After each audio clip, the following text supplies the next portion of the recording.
لازم لي راس مال باش نبدا في التجاره الالكترونيه في الجزائر.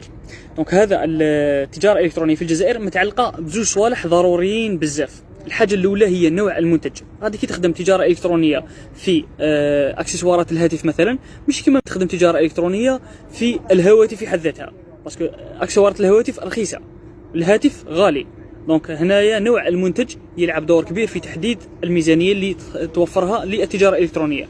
الحاجه الثانيه واللي هي الكميه من هذا المنتج اللي تخيرها انت.